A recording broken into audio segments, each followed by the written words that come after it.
kembali lagi di Ngariung, ngobrol anak negeri untuk Bandung. Bagi warga Bandung yang belum menonton Ngariung episode sebelumnya, bisa langsung scroll dulu videonya di YouTube channel Diskominfo Kota Bandung. Jangan lupa untuk di like, komen, dan juga subscribe, dan juga bagikan ke teman-teman warga Bandung sekalian.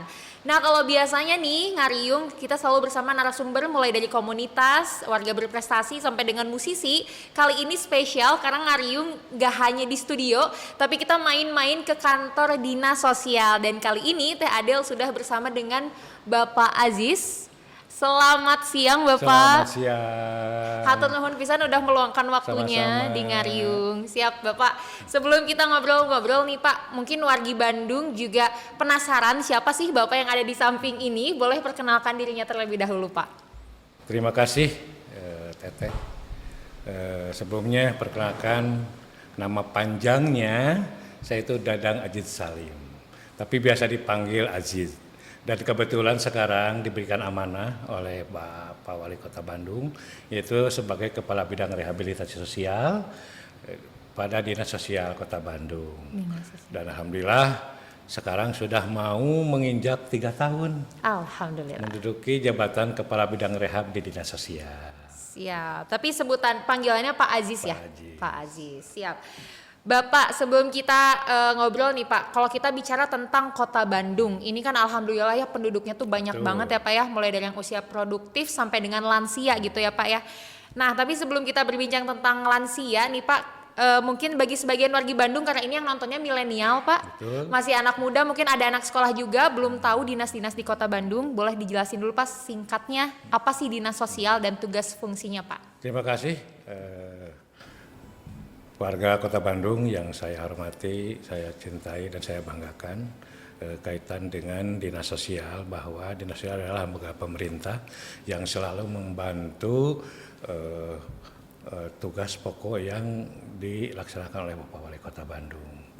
Nah, kami di dinas sosial adalah menangani PMKS atau PPKS itu di luar panti. Karena PPKS di dalam panti itu adalah kewajiban Dinas Sosial Provinsi. Jadi Dinas Sosial Kabupaten Kota adalah menangani PPKS atau PMKS yang dulu itu ditangani di luar panti. Contohnya seperti lansia-lansia terlantar. Hadirin yang saya hormati, kaitan dengan lansia, memang ini sudah tugas kami di Dinas Sosial, khususnya di bidang rehab, bahwa Dinas Sosial pun punya visi dan misi juga. Visi Dinas Sosial Kota Bandung yaitu kesejahteraan sosial dari, oleh, dan untuk masyarakat menuju Bandung yang unggul, yang nyaman, dan sejahtera. Untuk mencapai visi tersebut, Dinas Sosial Kota Bandung merumuskan misi sebagai berikut, yaitu 1. Mewujudkan kesejahteraan sosial melalui peningkatan partisipasi sosial dan masyarakat, di mana terdapat peran aktif dari masyarakat dalam penanganan masalah kesejahteraan sosial. Yang kedua, mewujudkan kesejahteraan sosial melalui peningkatan rehabilitasi sosial guna memulihkan ketidakberdayaan masyarakat dalam melaksanakan fungsi sosialnya.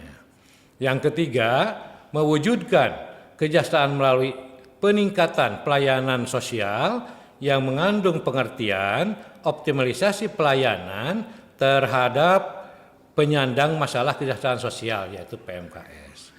Yang terakhir, mewujudkan kesejahteraan sosial melalui pembinaan terhadap rawan sosial keluarga dan anak. Rawan sosial memiliki makna golongan masyarakat yang berisiko tinggi menjadi penyandang masalah kesejahteraan sosial, yang suka disebut PMKS. Nah, salah satu tupoksinya ada yang berkaitan dengan lansia. Lansia. Iya, lansia itu lanjut usia. Usia. Jadi lanjut usia, dan kebetulan pada tanggal 29 sekarang Kementerian Sosial akan melaksanakan peringatan Hari peringatan lanjut usia lanjut ya Pak ya. usia. Betul. Dan insya Allah Kota Bandung akan melaksanakan setelah peringatan dari Kementerian akan dilaksanakan oleh Kota Bandung pada tanggal 9 Juni 2022. Nah, siap. Pak Aziz mantap banget nih jawabannya. Langsung runut dari visi misi Pak. Juara. Nah Pak, tapi kan tadi tanggal 29 kita akan sama-sama memperingati Hari Lansia. Dan juga di Kota Bandung tanggal 9 Juni nanti ya Pak ya menyusul. Nah sebelum kita merayakan nih Pak Hari Lansia nanti. Nah sebenarnya apa sih Pak peran Dinsos gitu ya, Dinas Sosial Kota Bandung terhadap lansia-lansia di Kota Bandung Pak? Terima kasih.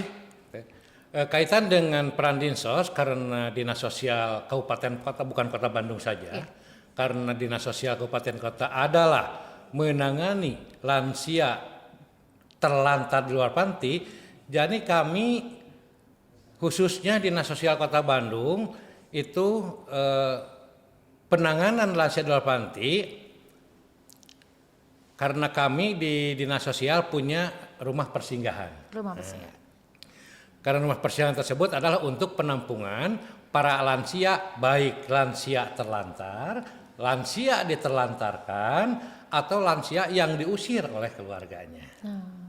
Jadi itu sudah menjadi tugas pokok kami untuk ditangani, diurus, dan kalau memang lansia tersebut produktif atau dinyatakan sehat, atau masih bisa berjalan, masih bisa beraktivitas. Nah, maka kami selalu melaksanakan bimbingan sosial dan melaksanakan bimbingan keterampilan. Betul. Ya, untuk masa depan lansia itu sendiri supaya lebih produktif dan lebih mandiri. Tapi kalau lansia yang tidak produktif, kami pun tidak disia-siakan juga. Kami ditangani, kami tampung, kami urus di rumah persinggahan yang memang ada di kami di Dinas Sosial, khususnya di UPTD Rumah Singgah. Siap. Pak, tadi kan ada rumah singgahnya juga, terus ada berbagai macam lansia, ada yang ditelantarkan, ada yang memang masih bisa diberdayakan gitu ya Pak ya. Nah, kalau misalkan dari jumlah lansia sendiri di Kota Bandung nih Pak, sekarang kan sudah ada pemberdayaannya di rumah singgah itu. Gimana sih Pak sekarang kondisinya lansia-lansia yang memang sudah ditangani sama Dinsos Pak? Lansia-lansia yang ada di Dinas Sosial, khususnya di rumah singgah, itu kami selalu berkoordinasi dengan panti-panti yang ada di wilayah Provinsi Jawa Barat. Khususnya ada di wilayah Kota Bandung juga. Nah, jadi kami berkoordinasi apabila lansia tersebut masih bisa, masih produktif, maka kami titipkan di panti. Nah nanti di panti itu kan ada keterampilan, ada segala macam lah, khusus untuk lansia. Nah kalau yang tidak produktif ya sampai kami mengurus, kalau memang dinyatakan berkembang sehat, maka kami tetap berkoordinasi dengan panti-panti yang lain yang ada di wilayah Kota Bandung. Tapi alhamdulillah sekarang kami sudah menitipkan lansia kemarin ada 10 yang dititipkan. Alhamdulillah dititipkan di Garut juga ada, terus dititipkan di Kota Bandung yang di Jalan BKR ya, yang Jalan BKR itu ada panti lansia juga dititipkan di sana. Alhamdulillah sekarang ada perkembangannya. Jadi karena dia dididik, diberikan keterampilan untuk masa depan lansia itu sendiri. Siapa? Nah untuk kalau misalkan dari cerita Bapak nih tadi, memang penanganannya sudah cukup baik ya Pak ya untuk lansia, ada yang diberdayakan, ada juga memang yang sepenuhnya diurus sama Dinsos nih Pak. Nah kalau untuk jumlahnya sendiri Pak, lansia di Kota Bandung ini ada berapa sih, dan ada berapa juga lansia yang memang sekarang sudah ditangani sama Dinsos Pak? Lansia di Kota Bandung kurang lebih 264.000 jiwa ya. 24.000 jiwa itu lansia di Kota Bandung. Itu pun sesuai dengan data yang ada di Disdukcapil. Iya. Nah, cuman kami karena keterbatasan di di rumah singgah di sini. Jadi kami tidak bisa menampung semua. Ya. Karena dari semua lansia itu pun tidak terlantar semua. Kadang-kadang kami juga kan punya pegawai atau relawan atau pekerja sosial yang dipekerjakan di dinas sosial. Beliau-beliau itu adalah mencari tempat tinggal atau mencari identitas pada lansia-lansia yang ada di Kota Bandung, khususnya yang sudah terjaring oleh dinas sosial yang disimpan di rumah singgah. Apabila selama 7 hari itu menemukan identitas, maka kami mengantarkannya ke keluarganya. Oh, ya. Tetapi kalau selama 7 hari, karena memang dalam Permensos juga bahwa di rumah singgah itu maksimal 7 hari. Jadi setelah 7 hari harusnya ya sudah dikemanakan. Tapi kan yang namanya dinas sosial itu kan kami tidak tega, masa harus dibuang kan gitu. Ya makanya kami terus tangani. Malahan di sini juga ada yang sudah satu bulan, ada yang sudah 6 bulan juga. Iya. Karena identitasnya belum ketemu. Tapi kalau sudah ketemu, kami antarkan keluarganya, dititipkan ke keluarganya. Gitu. Tapi kalau tidak punya keluarga, tapi bisa atau produktif, masih sehat, masih bugar, tetapi sudah tua, maka kami bekerja sama, berkoordinasi dengan panti-panti yang ada di wilayah Jawa Barat juga. Siap, Pak. Nah, selain tadi pemberdayaan dari lansia itu sendiri, Pak. Tadi kan ada sekitar 260 lebih ribu jiwa ya Pak ya dari lansia itu sendiri. Nah sebenarnya upaya dari Dinsos nih sebagai mewakili Pemkot Bandung untuk menjadikan Bandung sebagai kota yang layak lansia tuh seperti apa sih Pak? Untuk mengatasi hal tersebut kaitan dengan lansia, memang kami juga tidak bekerja sendiri. Betul. Kami berkoordinasi, bekerja sama. Dan di dinas sosial pun bukan bidang rehab saja. Betul. Tetapi kan ada bidang dayasos yang dia itu selalu selalu mengadakan pelatihan. Ada bidang Linjamsos, yaitu yang selalu selalu menyediakan bantuan-bantuan. Dan ada bidang data juga, yaitu menerima laporan-laporan dari kewilayahan dari masyarakat kaitan dengan data-data lansia, terutama lansia yang tidak mampu atau yang dianggap miskin, gitu. Siap, jadi memang sudah banyak upaya yang dilakukan sama Dinsos ya Pak ya, dan itu memang butuh kerjasama dengan berbagai pihak ya Pak ya, karena nggak bisa bekerja sendiri. Dan bukan saja dengan bidang-bidang di dinas sosial. Betul. Dan kami juga di dinas sosial selalu berkoordinasi. Kalau kaitan dengan identitas dengan Dinas Capil. Betul. Kalau dengan pekerjaan dengan Disnaker, gitu kan. Atau kalau permodalan dengan Dinas Koperasi, itulah koordinasi kami dari Dinas Sosial untuk melakukan kerjasama dengan OPD lain yang ada di wilayah Kota Bandung. Ya, mungkin akan jauh lebih maksimal apabila kinerja dari Dinsos ataupun OPD lain dibantu oleh masyarakat juga ya Pak ya? Betul, itu. Siap. Nah, justru Pak, masyarakat harus lebih membantu. Betul. Masyarakat harus lebih membantu, karena kan keterbatasan kami kan tidak tahu di wilayah mana yang ada lansia, terutama yang terlantar, yang ditelantarkan, yang diusir oleh keluarganya, tidak mau menerima karena sudah tua barangkali itu. Nah itu kan masyarakat harus lebih membantu supaya dinas sosial bisa menangani dan mengoptimalkan keadaan lansia-lansia yang ada di Kota Bandung. Betul sekali Pak. Nah Pak, terkait tadi kan juga ada rumah singgah, mungkin itu salah satu program untuk lansia ya Pak ya. Tapi boleh dijelaskan nggak sih Pak, ada program khusus nggak sih dari Dinsos sendiri untuk lansia-lansia ini Pak? Saya rasa kalau program khusus untuk lansia itu memang sebetulnya ada programnya, yaitu paling dengan kaitan dengan bimbingan sosialnya saja, pembinaannya saja. Terus karena mungkin keterbatasan dinas sosial juga, karena terbentuk dengan anggaran juga. Betul. Kami juga kan harus berkoordinasi, harus minta bantuan kepada OPD-OPD yang lain kaitan dengan itu.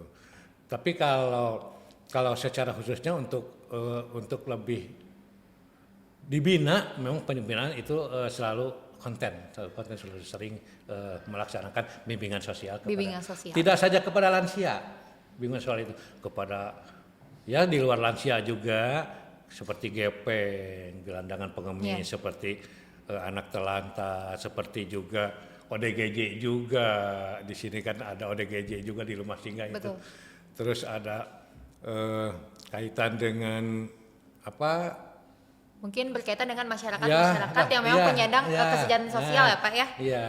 Terus yang di jalanan juga. Masyarakat yang ada di jalanan, anak terutama anak-anak. Iya. Mungkin insya Allah juga berkah ya Pak ya, karena memang membantu. Insya Allah ya Pak ya.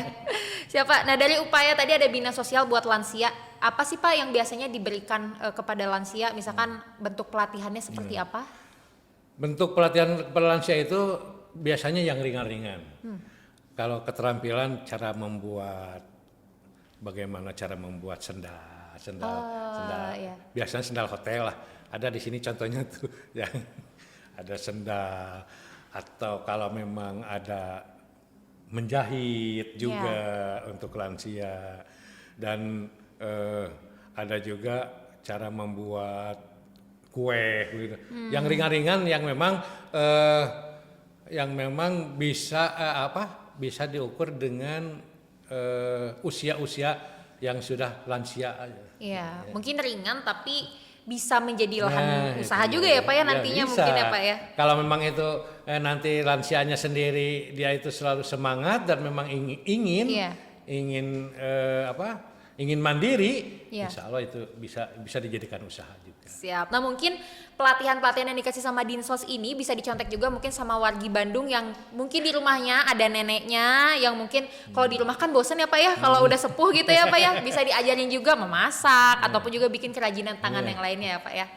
Nah baik Pak, tadi kan juga kita akan menjelang hari lansia ya Pak ya, tanggal 29 dari Kemensosnya dan juga tanggal 9 di Bandung.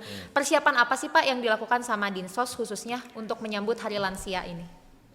Kalau untuk menyambut hari lansia yang akan dilaksanakan oleh Kota Bandung, alhamdulillah kami sudah bersiap-siap. Mudah-mudahan nanti meriah, karena memang kami diberi anggaran untuk melaksanakan untuk peringatan hari lansia, dan semoga saja Pak Wali juga mengizinkan untuk tempat di balai kota, mudah-mudahan jadi lebih meriah, segala macam ada nanti. Siap. Baik dari awalnya mungkin nanti ada katanya ada senam dulu. Jadi pokoknya yang berkaitan dengan kegiatan ya Pak. Si lansia tersebut tidak ada yang bersedih lah. Ya, berbahagia. Jadi berbahagia, bergembira, bersukaria untuk dalam pelaksanaan nanti hari lansia. Hari lansia. Nah untuk acaranya sendiri Pak, boleh dikasih bocoran akan kayak gimana sih Pak hari lansia ini Pak? Dikasih tahu nggak ya?